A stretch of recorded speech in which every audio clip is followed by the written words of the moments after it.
ബിസ്മില്ലാഹിർ-റഹ്മാനിർ-റഹീം. അൽഹംദുലില്ലാഹി റബ്ബിൽ ആലമീൻ. വസ്സലാത്തു വസ്സലാമു അലാ അഷ്റഫിൽ മുർസലീൻ വഅലാ ആലിഹി വസഹ്ബിഹി അജ്മഈൻ. ആദരണീയരായ മഹത്തുക്കളെ,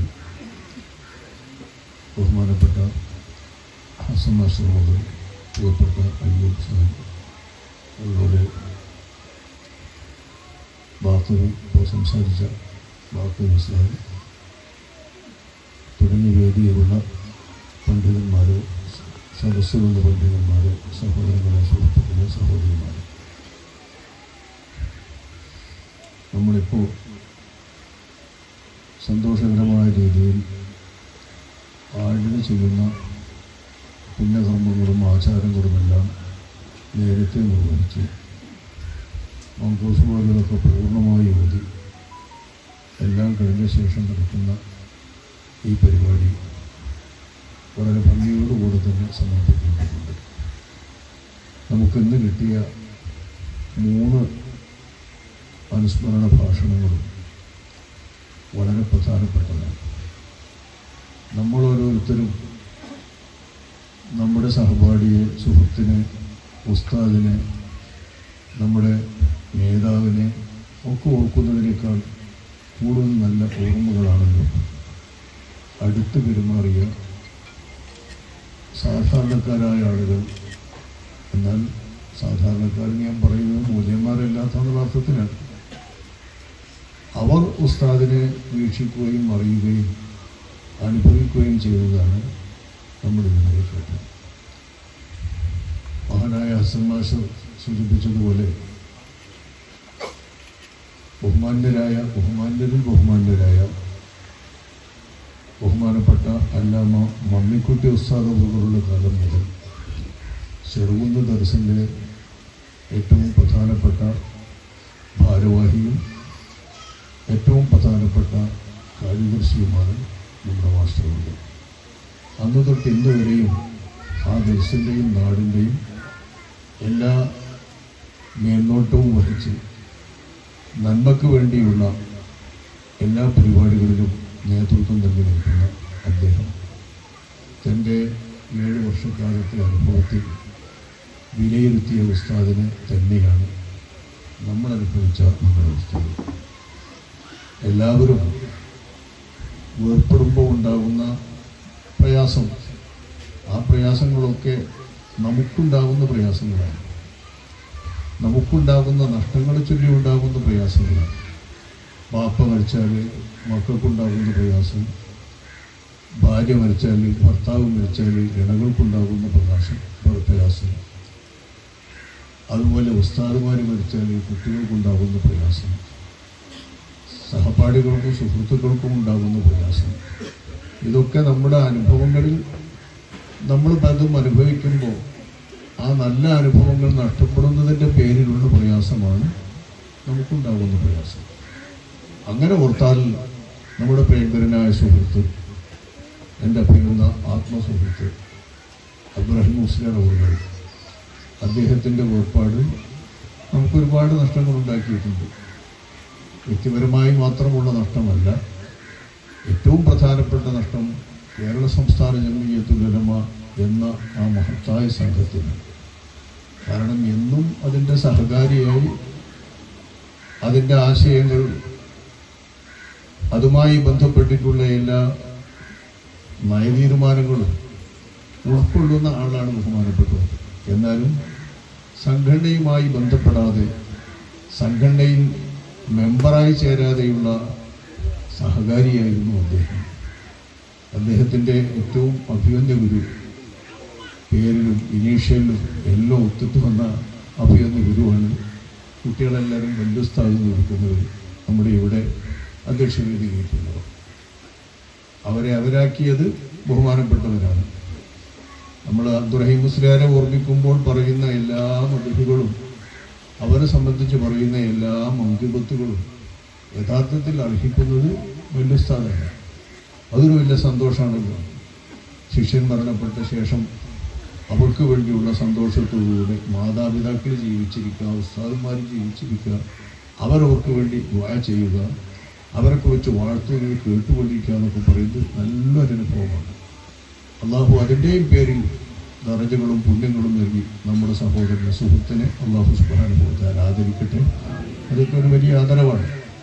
അപ്പം അങ്ങനെയുള്ള ഉസ്താദുമാർ ഇരിക്കുന്ന കാലത്ത് ബഹുമാനപ്പെട്ടവർ വേർപ്പെട്ടവരെ സംബന്ധിച്ചിടത്തോളം നമുക്കൊക്കെ ഒരുപാട് നഷ്ടമുണ്ട്. കേരള സംസ്ഥാന ജംഇയ്യത്തുൽ ഉലമായിൽ ചേരാൻ മുശാവറയുടെ അഭിലാഷപ്രകാരവും തീരുമാനപ്രകാരവും സ്വന്തം ഉസ്താദ് അവറുകൾ അദ്ദേഹത്തോട് പറഞ്ഞിട്ടുണ്ട്.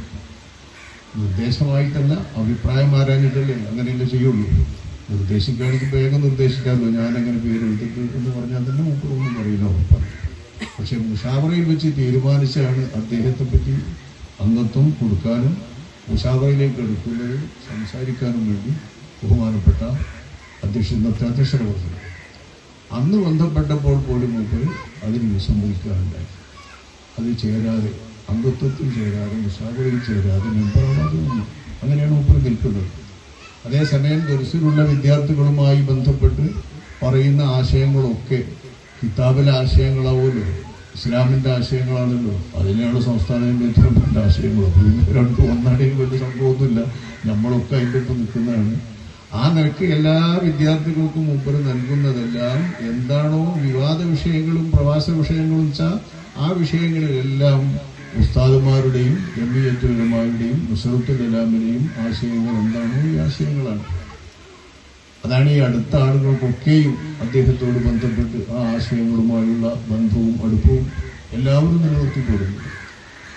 അങ്ങനെയുള്ള അദ്ദേഹം അവസാനം വന്നപ്പോൾ ബഹുമാനപ്പെട്ട തങ്ങളവകളുടെ വഫാത്തിന് ശേഷം, രാമന്തരി തങ്ങളവകളുടെ വഫാത്തിന് ശേഷം അദ്ദേഹത്തോട് നേരിട്ട് വിളിച്ചുകൊണ്ട് ഇതിൻ്റെ മുശാവറയിലേക്ക് വരേണ്ട കാര്യം പറഞ്ഞപ്പോൾ അദ്ദേഹം അത് സമ്മതിക്കുകയും സന്തോഷത്തോടുകൂടി ഇപ്പം വരാം എന്ന് പറഞ്ഞുകൊണ്ട് സമ്മതിച്ച് മെമ്പറായി തിരഞ്ഞെടുക്കുകയും ചെയ്തു.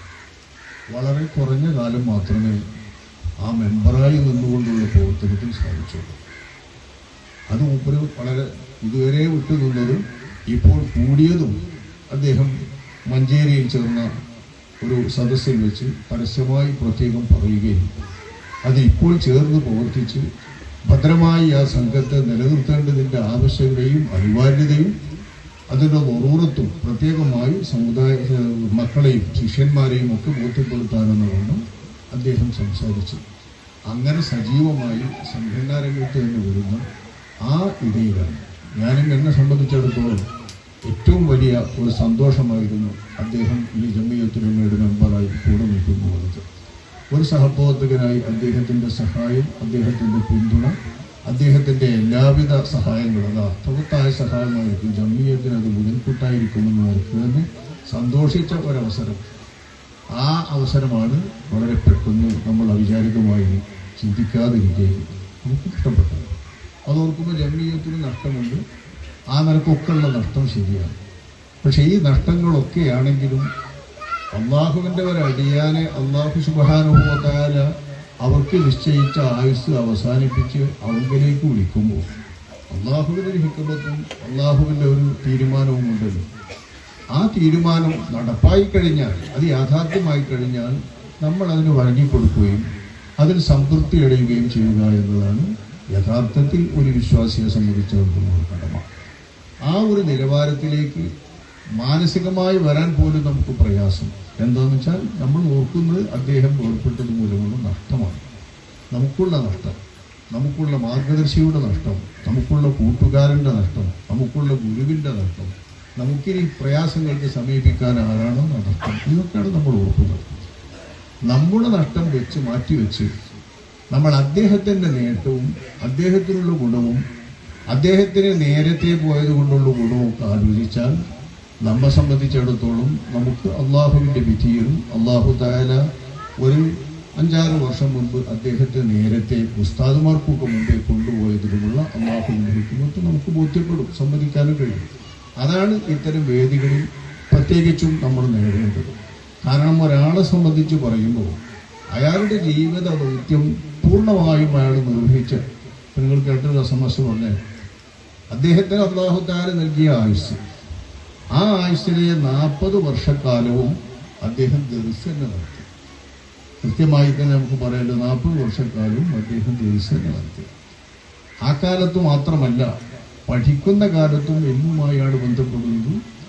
ആ പഠിക്കുന്ന ദർസിലും താഴെയുള്ള വിദ്യാർത്ഥികൾക്ക് ദർസ് നടത്തുന്നതിൽ ഒരു മുദരിസിന്റെ പങ്കായിക്കൊണ്ട് തന്നെ ശരിക്കും ഒരു മുദരിസിനുണ്ടാകുന്ന 7, 8, 6 ഒക്കെ ദർസുകൾ തന്നെ പഠിക്കുന്ന കാലത്ത് ദർസിൽ നടത്തിക്കൊണ്ടും അദ്ദേഹം ദർസ് നടത്തി. അങ്ങനെ കൊണ്ടുമ്പോൾ 40 അല്ല, അദ്ദേഹം ജീവിച്ച ഏതാണ്ട് പഠിക്കുന്ന കാലത്തൊക്കെയും നന്ന കുട്ടിക്കാലത്തേത് മാറ്റി നിർത്തിയാലൊക്കെയും ദർസുകൾ നടത്തി.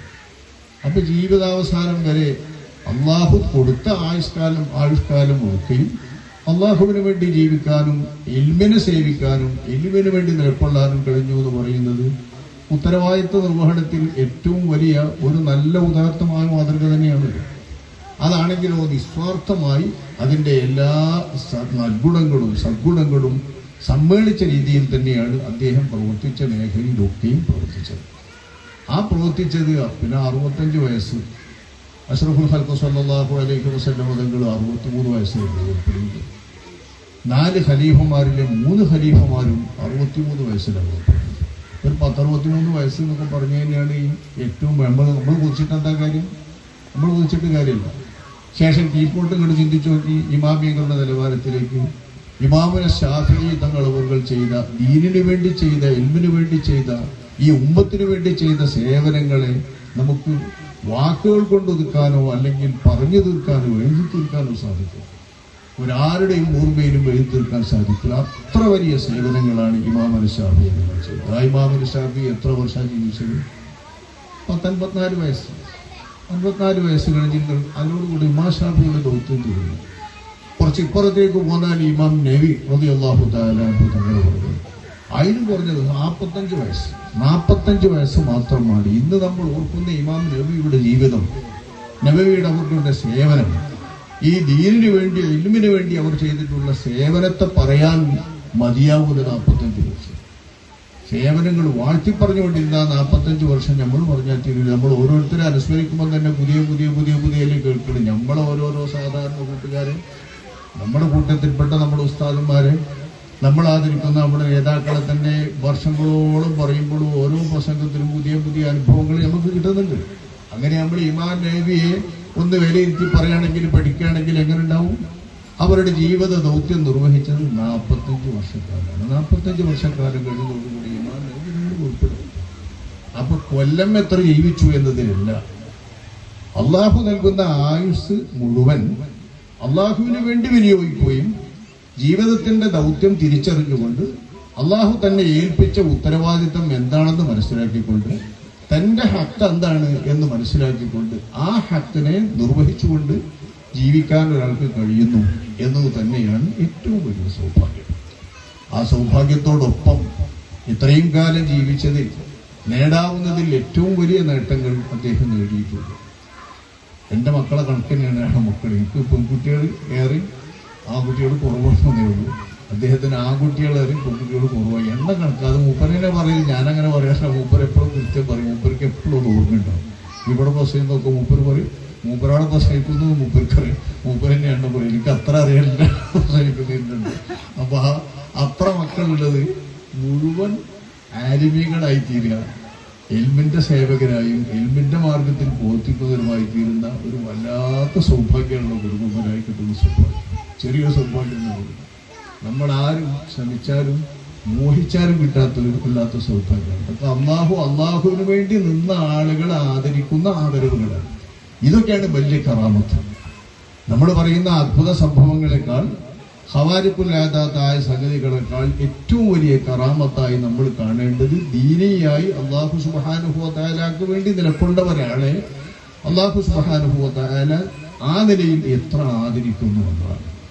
ശിഷ്യന്മാർക്കാണെങ്കിൽ അങ്ങേയറ്റത്തെ സ്നേഹം, സുഹൃത്തുക്കൾക്കാണെങ്കിൽ അങ്ങേയറ്റത്തെ സ്നേഹം, ഉസ്താദുമാർക്കാണെങ്കിൽ അങ്ങേയറ്റത്തെ വാത്സല്യം, ഉമ്മമാർക്കും പങ്കന്മാർക്കുമാണെങ്കിൽ വളരെ അടുത്ത സ്നേഹം, നല്ല ആത്മാർത്ഥമായ സ്നേഹം, കൂട്ടുകുടുംബക്കാർക്ക് ഏറ്റവും വലിയ പിരിശം.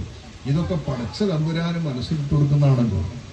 അള്ളാഹു ഇഷ്ടപ്പെടുന്ന ആളുകൾക്ക് അള്ളാഹു സുബ്ഹാനഹു വ തആല അവരോടുള്ള മഹബത്ത് അടിയങ്ങളുടെ കൽബിൽ ഇട്ടുകൊടുക്കുന്നതിന്റെ ഫലമായിട്ടുണ്ടായിത്തീരുന്നതാണല്ലോ.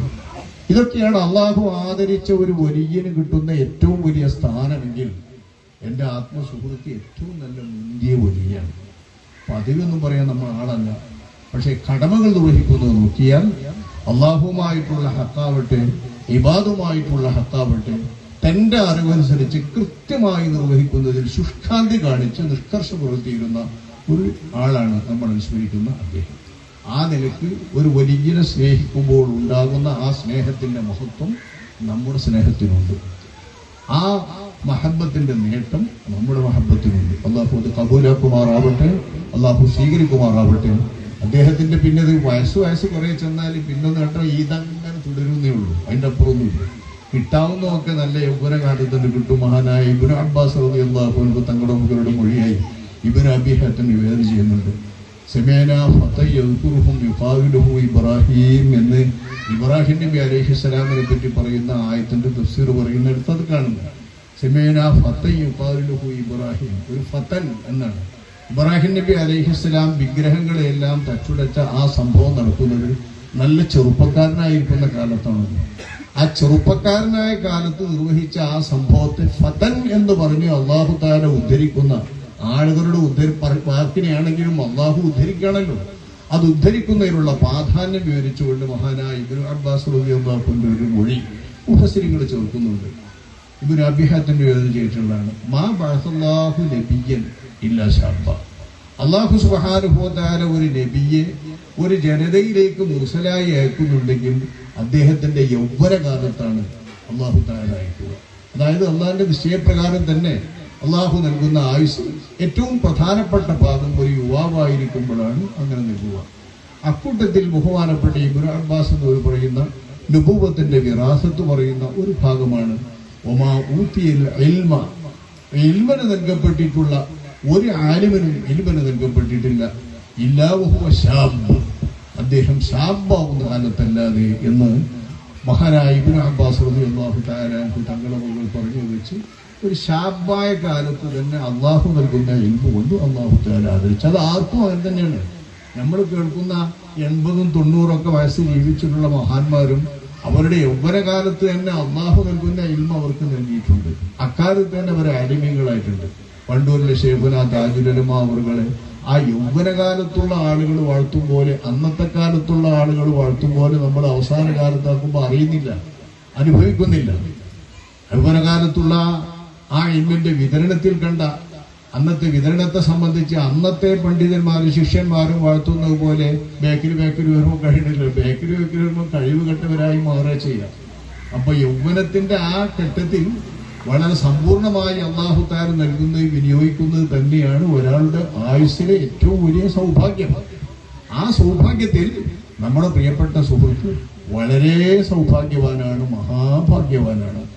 ആ യൗവനത്തിന്റെ കാലത്ത് തന്നെ ഒരു 10-25 വയസ്സാകുമ്പോൾ തന്നെ ശരിയായ ഒരു ആലിമിന്റെ പ്രവൃത്തിയും ആ ഇൽമിന്റെ വിതരണക്കാരനായും അദ്ദേഹം വരുന്നു. അന്ന് തൊട്ട് മരിക്കുന്ന സെക്കൻഡ് വരെയും എന്ന് പറയാം, കൂടുതൽ കടന്നിട്ടില്ലല്ലോ, നമ്മളാരും ചിന്തിച്ചിട്ടുമില്ല.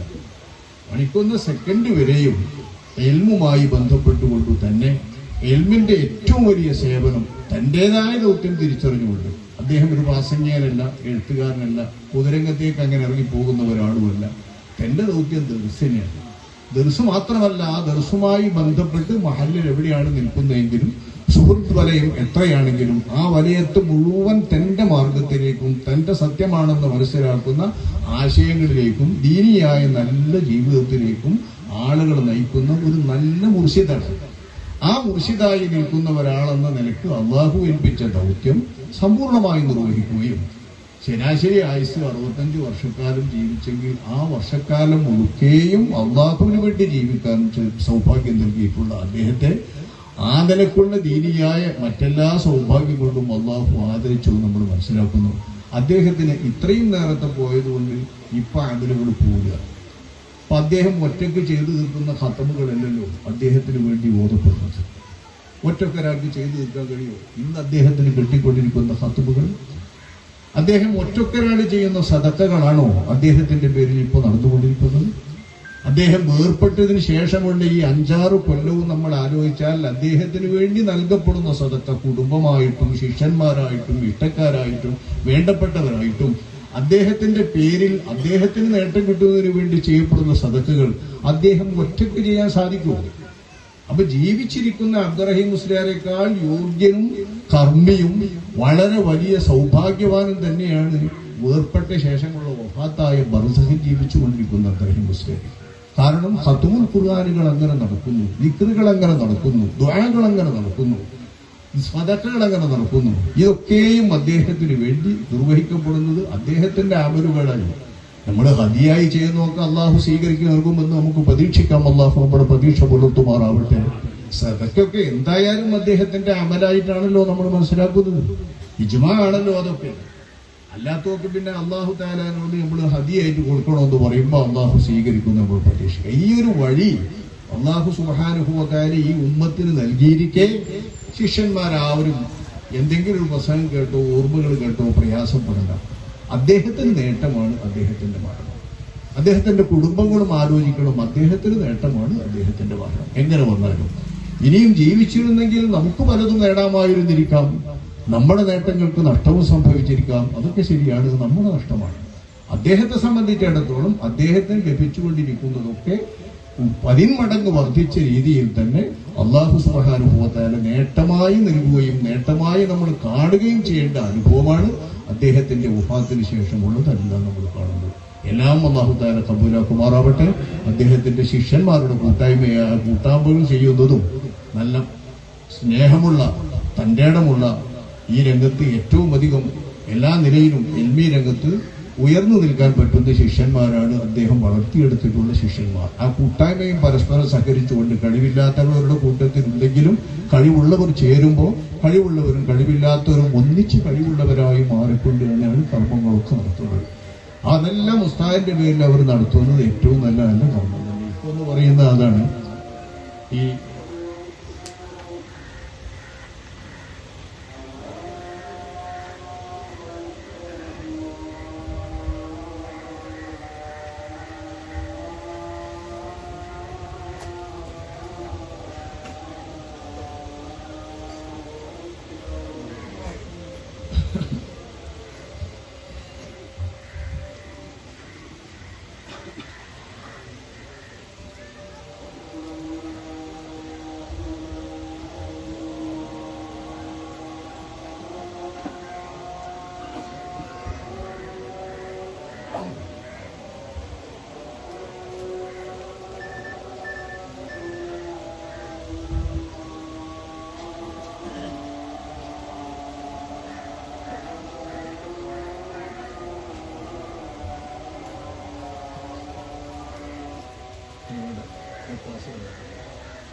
ഇപ്പോൾ അദ്ദേഹത്തിൻ്റെ ശിഷ്യകൂട്ടായ്മ നടത്താൻ പോകുന്ന ഒരു പരിപാടിയാണ്. കേൾക്കുമ്പോൾ സന്തോഷമുണ്ട്, കൗതുകമുള്ള ഓരോന്നോരോന്ന് കേൾക്കുമ്പോൾ സുഖമുണ്ടോ. ഇമാം നബി റളിയല്ലാഹു അൻഹുവിൻ്റെ എന്നോട് പറഞ്ഞിട്ട് ഞാൻ നോക്കിയുണ്ട്, നോക്കുമ്പോൾ 40 ഹദീസാണ്. അപ്പോൾ എന്തിനാണ് മൂപ്പർ കേടുന്നത്? ഞാൻ കരുതി പുതിയ മൗലൂദറ്റ മൂപ്പരുടെ മേലിൽ ഉണ്ടാക്കിയിട്ടുണ്ടോ എന്നിട്ട് നോക്കിയാണ്. അപ്പോൾ 40 ഹദീസാണ് ഇമാം നബി. അപ്പോൾ അത് വെച്ചിട്ട് അവരുടെ കുടുംബങ്ങൾക്ക്, അവരുടെ ഭാര്യ മക്കൾ അടങ്ങുന്ന, അതായത് ഇവരുടെ ഈ ശിക്ഷ കൂട്ടായ്മയിൽ അകപ്പെട്ടവരുടെ കുടുംബങ്ങൾ അടങ്ങുന്ന ഒരു വൃത്തം, ആ വൃത്തത്തിൽ വലയത്തിൽ ഒതുങ്ങിക്കൊണ്ട് എൽമിയായി അവർക്ക് വേണ്ടുന്ന നിലയിലുള്ള വിവരങ്ങൾ നൽകാൻ വേണ്ട ഒരു സംരംഭം. ആ സംരംഭമാണ് അവർ ആരംഭിക്കുന്നത്. അതിൻ്റെ തുടക്കമായിട്ടാണ് ഇമാം നബിയുടെ 40 ഹദീസിൻ്റെ ഭാഗം വലിയ ഉസ്താദിനെ കൊണ്ട് എഴുതി ഒന്ന് ഉദ്ഘാടനം ചെയ്യിക്കുക ഇവിടെ വെച്ചെന്ന് പറയുന്നത്. എല്ലാം അല്ലാഹു തആല കബൂലാക്കുമാറാവട്ടെ. ഞാൻ പറയുന്നത് ഇത്തരം നല്ല നല്ല നല്ല സേവനങ്ങളൊക്കെ നമ്മൾ ചെയ്യുന്നത്, ഇവർ ചെയ്യുന്നത് ഉസ്താദിന് വേണ്ടിയാണ്. ആ ഉസ്താദിന് വേണ്ടി ചെയ്യുന്ന ഈ സേവനങ്ങൾ മഹാനായ ഇമാമുൽ റാസി റളിയല്ലാഹു തആല തങ്ങളവർ അദ്ദേഹത്തിൻ്റെ വസിയ്യത്തിൻ്റെ അവസാന ഭാഗത്ത് പറയുന്നത്, എൻ്റെ ഇഷ്ടക്കാരോടും എൻ്റെ വിദ്യാർത്ഥികളോടും എന്നെ പഠിച്ചിട്ടുള്ളവരോടും, അതിൽ നമ്മളൊക്കെ പെടും. മൂപ്പര് വിദ്യാർത്ഥികൾ തന്നാൽ നേരെ മൂപ്പര് പഠിപ്പിച്ചു കൊടുത്തവർ മാത്രമല്ല, കീപ്പടി കൊടുത്ത് മൂപ്പര് ഇന്ന് പഠിച്ച നമ്മളൊക്കെ മൂപ്പരുടെ തലാമ്യത്തിന് അവരോടൊക്കെ ഞാൻ വസിയ്യത്ത് ചെയ്യുന്നത്, എനിക്ക് വേണ്ടി ഖുർആൻ പാരായണം ചെയ്യാനും, എനിക്ക് വേണ്ടി ദുആ ചെയ്യാനും, എനിക്ക് വേണ്ടി എൻ്റെ ഖബറിങ്ങൾ, അത് അന്നത്തെ ആൾക്കാരോട് തന്നെ എൻ്റെ ഖബറിങ്ങൾ വന്നുകൊണ്ട് ചുറ്റും വന്നുകൊണ്ട് ഓതാനുമൊക്കെ വസിയ്യത്ത് ചെയ്യുന്നു. ഇമാം റാസിയെപ്പോലുള്ള അവർ ചെയ്യുന്ന ആ വസിയ്യത്തിൽ അവർ അർപ്പിക്കുന്ന പ്രതീക്ഷ, അവർ കാണുന്ന പ്രത്യാശ എത്രയാണെന്ന് നമ്മൾ നോക്കുക. അത്തരം സൽക്രമങ്ങൾ ചെയ്യാനുള്ള സൗകര്യം വിശാലമായ ഈ ശരീഅത്തിൽ അല്ലാഹു സുബ്ഹാനഹു വ തആല നമുക്ക് നൽകിയത് അനുഭവിക്കുന്നവരാണ് നമ്മൾ സുന്നികൾ. അല്ലാത്തവർ നഷ്ടകാരികളായിപ്പോയി. കാരണം മരിച്ചതിന് ശേഷം ഓർക്കും വേണ്ടി ഒന്നും ചെയ്തിട്ടൊരു കാര്യമില്ലെന്ന് പറഞ്ഞാൽ എത്ര പോയത്തക്കാരാണ്. ഓലിതൊക്കെ കൂടി കാണുമ്പോൾ വല്ലാതെ നിരാശപ്പെടും. അതിന് പ്രയാസപ്പെടണമെന്നില്ല, ആലോചിച്ചൊന്ന് മനസ്സിലാക്കി സത്യം മനസ്സിലാക്കി ശരിക്കും സത്യത്തിൻ്റെ കൂടെ നിന്നാൽ മതി. നമ്മളിത് അനുഭവിക്കുകയാണ്. കാരണം മരണപ്പെട്ടതിൻ്റെ ശേഷവും അവർക്ക് വേണ്ടിയുള്ള അമലുകൾ അഭംഗുരം തുടരാനുള്ള ഒരവസരം അവരുടെ പേരിൽ തന്നെ രേഖപ്പെടുത്തുന്നത്. ആ അമലുകളാണ് ഇവിടെ നടന്നുകൊണ്ടിരിക്കുന്നത്. ഇൽമിന്റെ സേവനങ്ങളാണ് നടന്നുകൊണ്ടിരിക്കുന്നത്. മറ്റുള്ള ഹൈറായ നല്ല നല്ല ഹസനാത്തുകളാണ് നടന്നുകൊണ്ടിരിക്കുന്നത്. ഇതെല്ലാം നമ്മളുടെ പ്രിയങ്കരനായ അബ്ദുറഹീം മുസ്ലിയാർക്ക് അല്ലാഹു സുബ്ഹാനഹു വ തആല നൽകുകയും അതിന്റെ എല്ലാം പേരിൽ ദറജകൾ ഉയർത്തുകയും ചെയ്യട്ടെ. അവരുടെ ഹസനാത്തുകൾ വർദ്ധിപ്പിക്കട്ടെ. അവർക്ക് കിട്ടുന്ന എല്ലാ തരത്തിലുള്ള ഫളലുകളുടെയും പുണ്യങ്ങളുടെയും ചെറിയ ശേഷിപ്പ് അവരുടെ ശിഷ്യഗണങ്ങൾക്കും മക്കൾക്കും കുടുംബത്തിനും ഇഷ്ടക്കാർക്കും എല്ലാം അല്ലാഹു തആല നൽകുമാറാവട്ടെ. അദ്ദേഹത്തെയും നമ്മയും അല്ലാഹു സുബ്ഹാനഹു വ തആല മുത്തുനബിയോടൊപ്പം സ്വർഗത്തിൽ പ്രവേശിപ്പിച്ച് അവിടുത്തെ ജിവാറിൽ വസിപ്പിക്കുന്ന മഹാഭാഗ്യം നൽകി അനുഗ്രഹിക്കുമാറാവട്ടെ. അൽഹംദുലില്ലാഹി റബ്ബിൽ ആലമീൻ. അസ്സലാമു അലൈക്കും.